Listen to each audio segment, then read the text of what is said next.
E após o julgamento no plenário virtual, o Supremo Tribunal Federal decidiu manter o pagamento do piso da enfermagem para funcionários públicos. Para entender melhor essa decisão, quais serão os impactos dela, conversamos agora com Marcos Vinícius Ottoni, diretor jurídico da Confederação Nacional de Saúde. Bem-vindo, obrigada pela entrevista, Marcos. Boa noite. Boa noite, Lívia. É um prazer estar aqui com vocês para discutir um tema tão relevante para a nossa sociedade como um todo. Então vamos lá.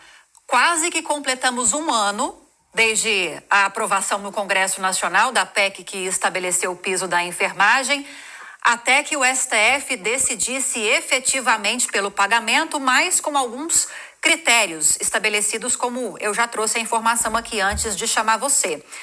Agora esse piso será obrigatório, esse pagamento, para pessoas, trabalhadores, funcionários do setor público, e houve um entendimento que foi apoiado pela maioria dos ministros para que no setor privado esse pagamento seja regionalizado e haja negociações entre patrões e funcionários para que esse valor seja estabelecido. Dessa forma, Marcos, a decisão contempla os anseios do setor ou ainda não? O que é importante, Lívia, nesse primeiro momento é a gente ter consciência que, na verdade, não foi julgado ainda o mérito da ADIM, né? Então, o que se tratou agora? Da medida cautelar que visava antecipar os efeitos daquela ADIM. Então, nesse contexto, a gente tem ainda uma situação muito importante a ser discutida perante o Supremo, que é no sentido da validade e abrangência desse último julgamento. Quando você trata de medida cautelar, ou você tem a ratificação de 100% do voto anterior ou não. E o que a gente teve aqui nesse caso agora? A gente teve uma maioria que aceitou o voto do ministro Barroso no sentido de estender o setor público, principalmente o setor público federal. No que diz respeito ao setor público, estados e municípios e as entidades filantrópicas que contratualizam com os estados e municípios, elas vão poder pagar o piso da enfermagem na medida do valor que for receber. Então, ainda não há uma garantia de que, de fato, o valor que essas entidades vão pagar seja o valor efetivamente do piso. Pelo voto do ministro Barroso, que obteve maioria nesse ponto, o valor será o valor que eles receberem. Quando a gente trata do privado, é que a gente ainda tem uma situação, uma discussão muito importante para ser travada. Como não se obteve maioria, qual é o entendimento pela Lei 9868, artigo 10? Retorna àquela primeira decisão do ministro Barroso. Porque nesse tema ela não foi ratificada, não teve uma maioria absoluta de ministros. Então, o que entendemos com base na legislação é que para o setor privado, nem a questão ainda da negociação deve ser aplicada. Precisamos, então, agora que o Supremo, ao analisar o mérito, é que defina, de fato, se o setor privado vai ter essa questão da negociação coletiva e quais seriam os parâmetros para isso. Houve uma divergência de 4 votos, capitaneada pelo ministro Barroso, dizendo que tem que haver negociação coletiva e, caso não se consiga em 60 dias, aplica-se o piso.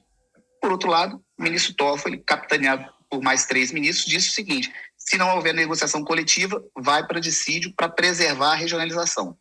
Como nenhum desses 2 entendimentos alcançou a maioria absoluta, para esse tema, entendemos que volta àquela primeira decisão do ministro Barroso. Possibilidade que você citou, Marcos, de voltar a essa decisão que precisa ainda de mais esforço. Os ministros precisam se debruçar ainda mais na questão do mérito que você levantou agora. Quais são as expectativas?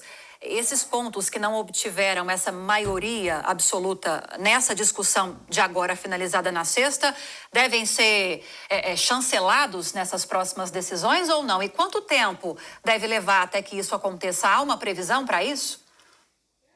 Então, a gente entende que, salvo se houver alguma mudança de voto de algum ministro, então se algum dos ministros que votaram agora ressalvar seu voto e aderir a alguma outra corrente, entendemos que essa tese, essa discussão vai vir no julgamento de mérito, que aí sim, quando todos os pontos que foram levantados na nossa ação vão ser debatidos lá perante o plenário do Supremo.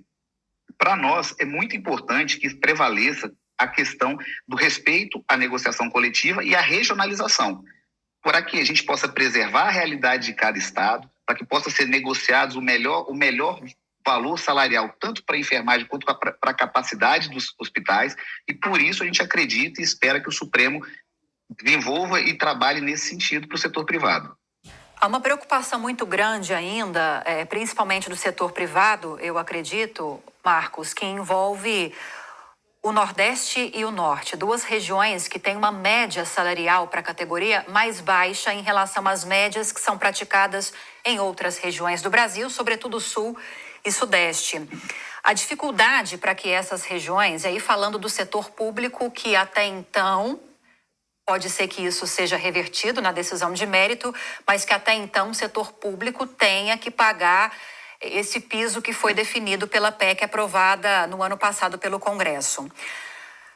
Com base nessa regionalização e nessas negociações que também podem ser confirmadas em decisões futuras, como você explicou para a gente do STF, pode ser que haja uma diferença salarial muito grande entre aqueles profissionais que trabalham no setor público e os que trabalham no setor privado, porque o setor privado pode não conseguir atingir essa média que foi estabelecida, esse salário estabelecido, só que o setor público, eventualmente, tendo recursos para isso, da União, vai conseguir pagar. Há essa preocupação de haver uma diferença muito grande salarial nos dois setores? Lívia, há sim, e até com base em algumas manifestações de ministros do Supremo, sempre que se trabalha piso, há esse risco, o risco de você, um piso nacional, de você não respeitar as regionalidades e gerar distorção entre estados. Mas também há esse risco de você, ao criar um piso que vai ser aplicado para público e para o privado, vai decorrer de alguma negociação para que há um risco de haver essa distorção. Porém, o que entendemos que seja o mais saudável é que se respeitem as realidades de cada estado, de cada município, para que a gente evite distorções, evitem problemas no sistema de saúde como um todo.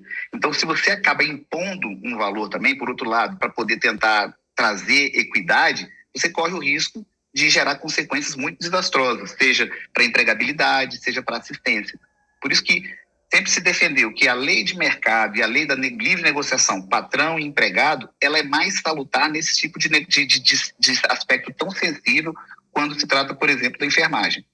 Agora, falando do setor público, Marcos, o governo disponibilizou, e isso já está no orçamento da União, recursos da ordem de 7 bilhões de reais justamente para ajudar no pagamento desse piso para o setor público, como ficou definido, pelo menos por enquanto, pelo STF. É um valor suficiente para atender às necessidades de todo o Brasil, levando-se também em consideração essa questão que envolve Norte e Nordeste principalmente, que são regiões onde hoje a média de salários é muito mais baixa em relação a outras regiões. Para se alcançar esse valor estabelecido, vai ter que ter um aumento significativo nas despesas, imagino, né? Não, Lívia, esse é um problema muito grave, viu, que tem acontecido. Porque, primeiro, já se tem a consciência de que os 7,3 bilhões não é suficiente para se arcar com esses valores. Outra questão que a gente percebeu, tendo contato com a Frente Nacional dos Prefeitos e a Confederação Nacional dos Municípios, é que diversos municípios sequer receberam, estão para receber recursos. Os critérios de distribuição e de cálculo de quanto seria a força de enfermagem de cada estado, de cada município, de quanto teria que pagar para cada filantrópico, está muito distante da realidade. Pra você ter uma ideia, as primeiras bases, as primeiras referências para chegar a 7,3 bi foi a RAIS de 2021.